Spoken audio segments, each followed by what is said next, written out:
Sinasabi ng system na ang paglikha ng mga quest na may awtoridad ng hari. Ang rank ng Overgeared Kingdom ay F. Maaari kang lumikha ng hanggang 8,000 quests bawat araw, at nakagawa na ito ng 3,940. Ang hari ay maaaring lumikha ng mga mataas na ranggo na pakikipagsapalaran ng walang mga paghihigpit. Gayunpaman, maaari mong makita ang iyong sarili na nabaon sa utang kung hindi ka mag-iingat.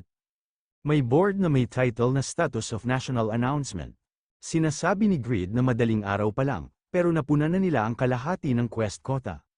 Dapat magsikap din siya, para sa satisfy, at ang lahat ng manlalaro ng magkakaibang antas, dapat siyang gumawa ng mga quest mula D rank hanggang A rank. Gumawa ng mga quest si Grid at sinasabi nito na ito ay nagkakahalaga ng 100 gold upang lumikha ng isang solong C rank quest. Kahit na ang isang D rank quest ay nagkakahalaga ng isang presyo ng isang bowl ng noodles. Ngunit ang kanyang mga tao ay kailangang kumita ng pera upang magbayad ng mga buwis, kaya hindi ito maaaring makatulong. Kung makumpleto ng receiver ang quest, ibabalik niya ang 50%. Ipasok ang content ng quest, kailangan itong makumpleto. Sa pamamagitan ng utos ng Overgeared King, ang magigiting na mamamayan ng Overgeared Kingdom ay nagmarch sa hilagang bundok at itaboy ang mga bandido. Sinasabi ni Grid na sige, nabalitaan niya na ang mga natitirang mga maharlika sa Ethnal ay naging mga bandido, kaya't gumawa sila ng isang raid quest sa kanila. Dapat maging maayos ang D-rank, di ba? May lumabas na red notification at sinasabi nito na ang antas ng target ay higit sa 200. Hindi mo maaaring i-classify ang quest na ito bilang isang D-rank. Sila ay binubuo ng mga sundalo at kabalyero ng regular na hukbo. Classifiable rank, C rank o mas mataas, recommended rank, B rank. Tumatawa at sinasabi ni Grid na gagawin niya itong C rank syempre. Sinabihan siya ni Lowell na magtipid, may lumabas na notification na may announcement. Masyadong malakas ang kalaban para ma-classify na C rank. Sigurado ka bang gusto mong magpatuloy? Sinasabi ni Grid na sabi niya pwede siyang pumili ng C rank. Gusto niyang i-scam siya sa sarili niyang paggawa nito sa B rank. Hindi pwede, sinasabi ng system na ang quest ay in-announce na sa Square. Tuwang-tuwa si Grid at sinasabi nito na yes, nakatipid siya ng pera. Defeat bandits nearby in Reinhardt, difficulty, C quest reward, 500 gold. 3 million experience points, Ruined Knight set, nagtataka at sinasabi ni Grid na mukhang napakaganda ng gantimpala. May nagawa ba siyang mali? Parang hindi naman ganon. Naiintindihan niya na ito, mukhang espesyal ang isang quest na nilikha ng hari mismo. Ito ang majesty ng hari, kung patuloy siyang gagawa ng higit pang mga quest tulad nito, pupurihin siya ng mga tao. Sige, eto na siya, sunod-sunod ang paggawa ni Grid ng quest. May sumisigaw at sinasabi nito na ano ang kalokohan nito. Ano ang mali sa fake-ass quest ranks na ito? Bug ba ito o something?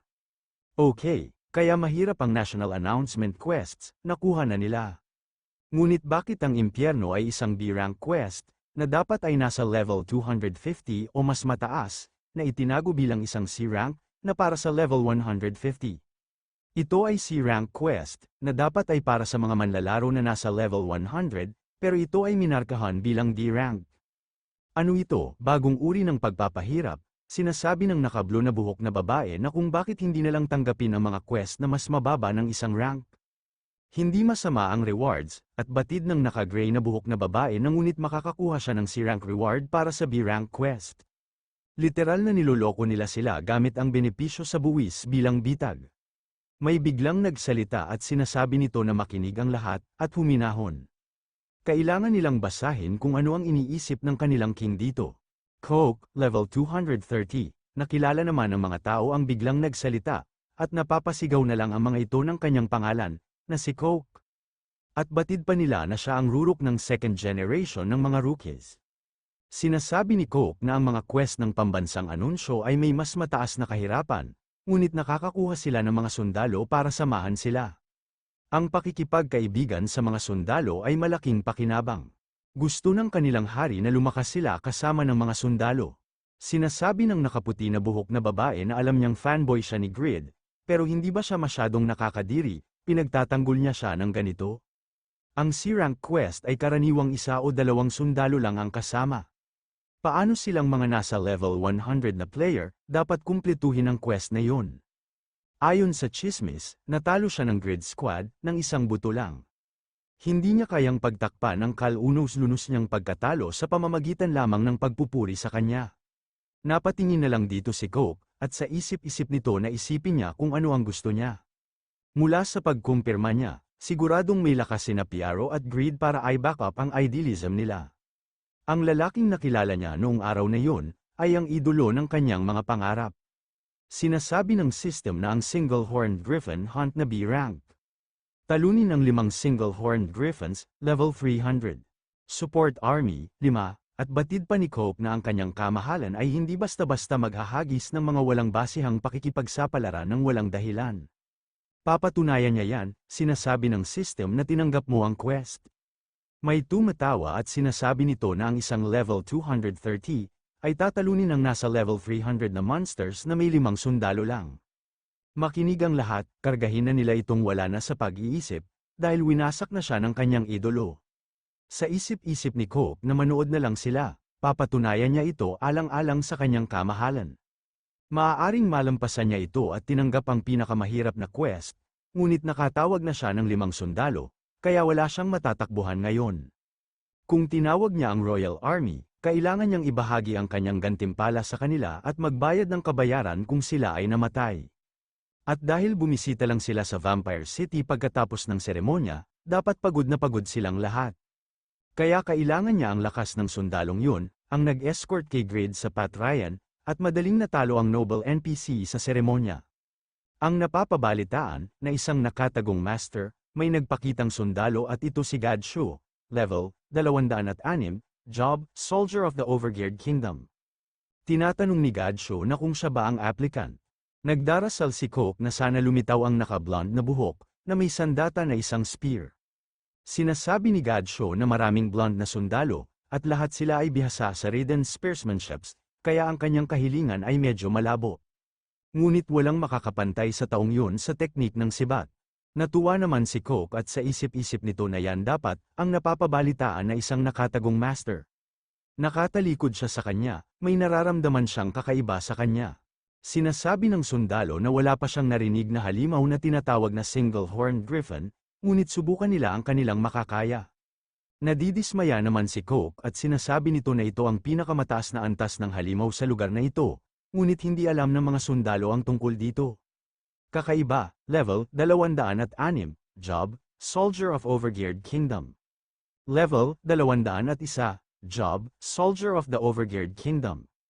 At sa isip pa ni Coke na ang kanilang mga antas ay mas mababa kaysa sa inaasahan niya, maaari pa bang magkaroon ng agwat ng kasanayan kahit na sa mga pinakamahuhusay na sundalo? Ayos lang, basta't sasamahan siya ng nakatagong master, walang magiging problema. Nilapitan ni Coke ang naka-blonde na buhok, at sinasabi nito na nakita niya siyang tinalo ang kinatawan ng delegasyon sa seremonya.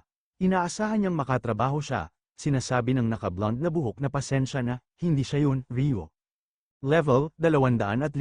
Job, Soldier of the Overgeared Kingdom. Napapamura at sa isip-isip ni Coke na magkahawig sila, ngunit ito ay isang bitag. Tiyak na mabibigo ang quest na ito, kailangan niya ng umatras ngayon. Tumatawa at sinasabi ng nakadilaw na player na hoy tanga. Anong ginagawa niya dyan, Coke? Simulan niya na, naghihintay ang lahat na makumpleto niya ang quest na yon, mula sa scammer na si Greed. Sa isip-isip ni Coke na kung aatras siya ngayon, maituturing na scammer ang kanyang kamahalan. Kailangan niyang gawin ito, ang trabaho ng isang fan ay protektahan ang kanyang idol. Lumabas na si Coke, at kasama nito ang 5 ordinaryong sundalo. At sumisigaw ito at sinasabi nito na let's go, sa Reinhardt Southern Region, level 250, Griffin's Nest. Sinasabi ni Bonnie na nandito sila ngayon sa Overgeared Kingdom. Dinala sa inyo ni Bonnie, kasalukuyan siya ay nasa Griffin's Nest. Nandito siya dahil i-interviewin nila si Coke, ang pinnacle of the second-generation rookies. Ang single-horned griffin ay isang semi-boss level monster na kayang pumatay ng ibang halimaw. Gayunpaman dahil ang pagkakaiba-iba ng mapa ng paghunting ay nakadirektang nakatali sa halaga ng teritoryo, ang pagkontrol sa populasyon ay talagang isang matinding responsibilidad. At walang iba kundi ang lalaking ito, ang taong lumalamon ng mga halimaw na bangkay, upang makakuha ng hindi mabilang na mga kasanayan at linisin ang battlefield. Si Coke, ang pinakamalakas na second-generation rookie, ang sasabak sa misyon na yun. Ngunit ang quest na ito ay nangangailangan ng pangangaso ng 5 single-horned griffins, na isang pambihirang variation ng semi-boss level monsters. Ang pagharap sa kanila ng 5 sundalo lamang, nang walang suporta ng antas o kagamitan, ay isang walang ingat na hamon. Tumatawa at parang naglalaro lang ang mga sundalo, at sinasabi ni Gadshaw na hula niya na ang griffins ay kayang lumipad, tama ba? Magiging masaya ito, naiinis at sa isip-isip ni Coke na bakit ang laking ng tiwala ng mga sundalong yun, sa kabila ng kanilang mababang antas. Hindi makakatulong ang masyadong pag-iisip, kailangan niyang magtiwala sa kanila sa ngayon. Sinasabi ni Bunny na nandito na ang Griffin General. Mabilis itong sumugod at sa isip-isip ni Coke na maingat naman ang kanyang kamahalan. Papatunayan niya ito sa sarili niyang lakas at ipapaalam ito sa mundo. Umatake na ito at ginamit nito ang kanyang teknik at pinangalanan niya ito ng Grid Sword Dance. Kill, Sharp Stabs, Grid Sword Dance, Wave, Spinang Slash. Grid Sword Dance, Link Kill, Consecutive Stab. Namamangha naman si Bunny at sinasabi nito na ito ay mapanirang kapangyarihan. Sinasabi ni Coke na siya rin ay sumusunod sa landas na tinatahak ng kanilang hari. Hindi naman namamalaya ni Coke na paatake na ang Griffin at napatalsik at napapasigaw ito. Sinasabi ni Bunny na ito ang single-horned Griffin. Nagpakawala ang Griffin ng isa pang atake at gamit nito ang kanyang horn. Sinasabi ng system na nakatanggap ka ng critical damage. Passive skill, 100-year Golem's Patience, binabawasan ang tagal ng status ailment, stun.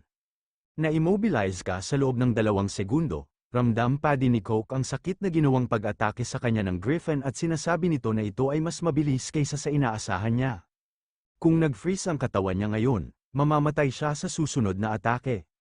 Biglang na lang may umatake sa Griffin, bago ito tumama kay Coke. Gulat naman si Coke at sinasabi nito na isang harpoon? At napapatanong ito kung saan ito galing, tumatawa at sinasabi ng isang sundalo na ano ang masasabi niya. Ito ang ginawa nila para wasaking ang mga paniki pabalik sa Vampire City. Nilabas nila ang mga sandata na mass-produced, Dragon Harpoon. Sa isip-isip ni Coke na yan ang sikat na gamit ng kanyang kamahalan para talunin ang mga Drake noon. Ito ay ipinamigay niya sa mga sundalo. Sumugod na si Ryo at Gadshaw, at sinasabi ni Gadshaw na hoy, anong ginagawa niya, huwag lang siyang nakatayo dyan. Sabay nila itong talunin, nakatulala at sa isip-isip ni Coke na neutralize na mga karaniwang sundalong ito ang makapangyarihang single-horned Griffin na yun. Nabalitaan niyang nakagawa sila ng maraming karanasan sa pamamagitan ng maraming pagsalakay. May sumisigaw at sinasabi nito na panatilihin itong nakatali. Gumamit pa ng mga harpoon, sa isip-isip ni Coke na ang lalakas ng mga sundalo ng Overgeared Kingdom. Handa na magpakawala ng isa pang harpoon ng isang sundalo, at sumisigaw at pinapalayo nito si Ryo. Sa isip-isip ni Coke na gusto niyang lumakas ang mga tao niya kasama ng mga sundalo. Sinasabi ng system na natalo mo ang isang single-horned Griffin. Tumaas ang mga level ng mga sundalo ng Reinhardt, nakuha ang single-horned Griffin Feather, single-horned Griffin Beak, Wind Cutter Magic Book. Sinasabi ng mga nagko-comment na huminto siya sa laro sa single-horned Griffin. Tingnan ko yung harpoon na yun, totoo pala ang malaking picture ni Greed. Body, tumawid na lang sa ilog na yan, so ano ang conclusion? Pwede bang mag-TLDR, sumali sa Overgeared Kingdom, maglakad sa pagitan ng mga binti ni Greed? Pero ayaw ko, nag-aalangan ka pa ba pagkatapos nito? Sinasabi ni Bunny na tama lahat, ito ay ang kapangyarihan ng Overgeared Kingdom. Kung sasali siya sa kanilang bansa, dadalhin siya ng mga sundalo sa mas mataas na antas. Para ilabas ang hangin, kailangan niya munang itaas ang bandila ng mataas para makita ng lahat. Halika sa paraiso ng mga manlalaro, sumali sa Overgeared Kingdom ngayon. Isang collaboration sa pagitan ni Coke at ng Overgeared Kingdom ngayon. Ang populasyon ng Overgeared Kingdom ay lumampas sa 50,000, rockang sa online na komunidad. Sinasabi ni Gadshaw na sige, mukhang tapos na sila dito, kaya't magdesisyon na sila kung paano hahatiin ang bagay na ito. Sinasabi ni Coke na pasensya na, pero akala niya nagbabahagi sila ng gantimpala sa quest. Sinasabi ni Gadshaw na ano ba ang sinasabi niya, ang gantimpala sa pagkumpleto ay mula sa bansa. Ibang usapan ang mga nahulog na item, sabi ng kanyang kamahalan na alagaan nila ang kanilang mga sarili. Ibigay niya sa kanila ang kanilang mga bahagi ngayon. Tinatanong ni Lowell na kung paano sasagutin ng 1,000 sundalo ang napakaraming quests na ito. Pag-isipan niya ang hirap, kamahalan, sinasabi ni Greed na balita niya na ang populasyon nila ay nasa 800,000 na ngayon. Hindi ba magandang bagay yun? Sinasabi ni Lowell na ibig sabihin kailangan niyang maging mas maingat. Bawat desisyon na gagawin niya ay lubos na makakaapekto sa buhay ng kanilang mga tao. Sinasabi ni Greed na tumigil na siya sa pagmamakaawa. Pasensya na, pero mas marami na silang buwis na dumating, di ba? Sinasabi ni Lowell na nakahawak pa rin sila, at nagpapasalamat sila sa private fund ni Marquis Time. May mga paraan pa sila, maliban sa 6 na hilagang teritoryo na pinamamahalaan ni Marquis Time bilang gobernador general, ang natitirang 10 teritoryo ay nangangailangan ng napakalaking halaga ng pera. Para mabura ang mga alaala ng mga Eternal Dark Age, kailangan nilang buuin muli ang halos lahat. Sinasabi ni Greed na hindi ba sila magkakaroon ng ilang silid upang huminga, kung ititigil nila ang Ridden sa walang ingat na pamumuhunan sa pensiyon. Ito ay basura lamang na may isang mahusay na pagpipilian. Sumisigaw at sinasabi ni Lowell na hindi mangyayari yun. Ang alchemy at blacksmithing ay mga asset sa hinaharap. Kahit na mataas ang kasalukuyang gastos sa paggawa ng potion, malaki ang epekto nito sa survival rate ng mga sundalo, na nakakaapekto naman sa mga gastos sa pagsasanay. Nagbuntong hininga si Greed, at sa isip-isip nito na siya ay kakaibang hindi sumusuko pagdating sa alchemy. Sinasabi ni Lowell na anyways, next week na ang large-scale talent selection tournament. Hindi ba talaga siya pupunta? Sinasabi ni Greed na nagtitiwala siya sa kanya get paghuhusga, kaya pumili kung sa tingin niya ay angkop. Para sa kanya, mas magandang gumawa ng kahit isa pang item. Nakakuha na rin siya ng bagong uniform. Sinasabi ni Lowell na ang pagmamasid ay binibilang din bilang pahinga. Wala na siyang libreng oras ngayon kaysa sa dati, dahil abala siya sa pagpapalakas ng mga blacksmith. Sinasabi ni Greed na sapat na, hanggang sa mayroon silang 100 bihasang blacksmith upang tumulong sa produksyon, wala na siyang oras na natitira. Sa future, magbubukas sila ng mga investment para sa mga pasilidad, para sa kanilang mga tao. Ngunit ang tunay na pundasyon na sumusuporta sa bansang ito ay ang paggawa. Sa isip-isip ni Lowell na kahit na magaspang siya, ang katatagan na iyon ay hindi nagbabago. Ito ang dahilan kung bakit siya nagtitiwala sa kanya. Siya rin ay umaasa na ang bigat ay magiging lakas na nagpapanatili sa bansang ito. Dahil ang pader na dapat nilang haminin para sa hegemonya sa kanlurang kontinente. Sa Thatcher's Plain, makikita ang mga nakahandusay na mga bangkay. May nagsasalita at sinasabi nito na ang pangalawang hukbo sa kaliwang pakpak, at pang-apat na hukbo sa kanan, ay nalipol na lahat. Tinatanong ng isang lalaki kung ano na ang gagawin nila. Kahanga-hanga talaga ang lakas ng Seheran, lalo na yung una. Hindi nila ito mapigilan, may sumisigaw at sinasabi nito na tumahimik siya Scott, ito pala si Ares, napapamura at sinasabi nito na hindi siya makapaniwala na ganito sila kalakas, Mercedes, ito ay sobrang nakapanghihina ng loob.